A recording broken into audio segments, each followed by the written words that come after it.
Penelitian ini dilakukan untuk mengkaji bagaimana bentuk pematuhan dan pelanggaran prinsip kesatuan berbahasa yang muncul dalam dialog para tokoh dalam menggunakan teori kesantunan Geoffrey Lynch.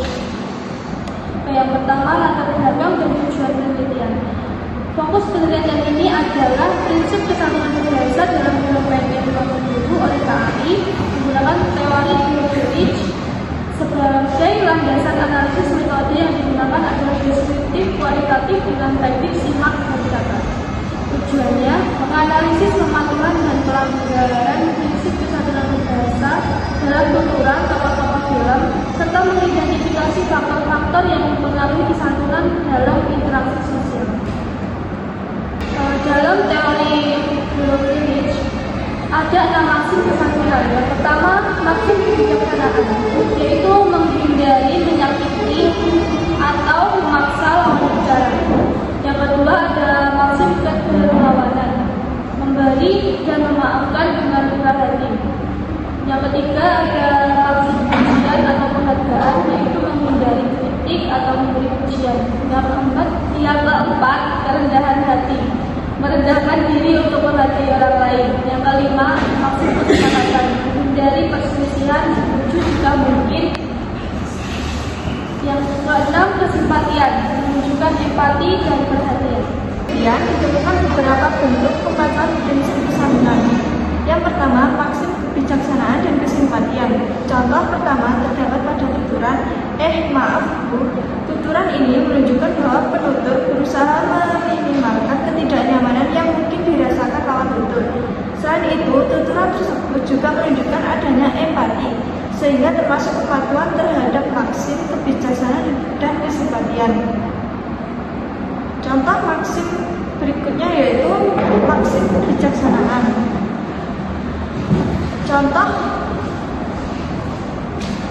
terdapat pada tuturan, boleh saya cek tiketnya.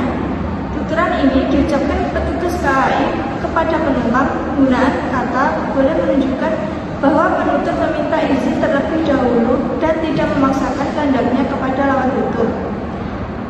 Yang ketiga, maksim penghargaan atau pujian. Contoh terdapat pada tuturan, terima kasih Mas Jaka, dan ini naik mendekati sempurna. Terima kasih ya sayang. Kedua tuturan tersebut menunjukkan bentuk penghargaan terhadap bantuan dan usaha orang lain. Yang keempat, maksim kerendahan hati. Pematuhan juga ditemukan ketika Naila meminta maaf kepada ibunya karena membuka barang-barang tanpa izin. Permintaan maaf tersebut menunjukkan bahwa Naila mengakui kesalahannya dan bersedia bertanggung jawab atas tindakan yang telah dilakukan. Pematuhan penelitian ini juga menemukan beberapa pelanggaran prinsip kesatuan. Pelanggaran paling dominan terjadi pada hubungan antara Naila dan ibunya yang sering kali berkonflik emosional. Contohnya terdapat pada tuturan seperti orang bodoh menunggu kedatangan seseorang yang tidak pernah ada di sini. Tuturan tersebut melanggar maksim penghargaan karena mengandung unsur kerendahan lawan tutur.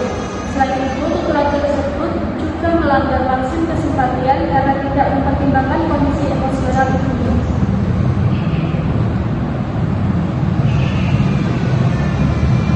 Pelanggaran lain ditemukan pada tuturan nggak layak.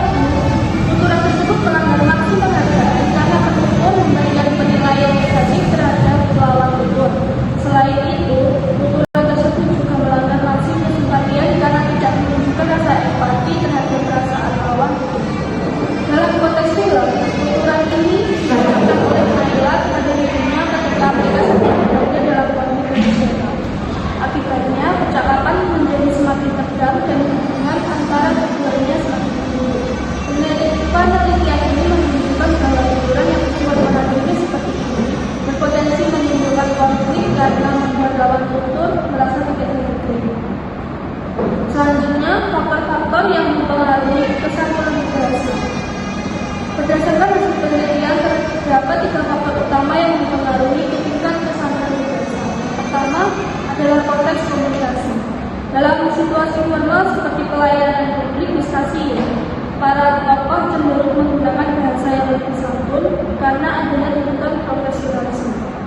Yang kedua, hubungan sosial. Hubungan antara petugas dan penumpang berbeda dengan hubungan antara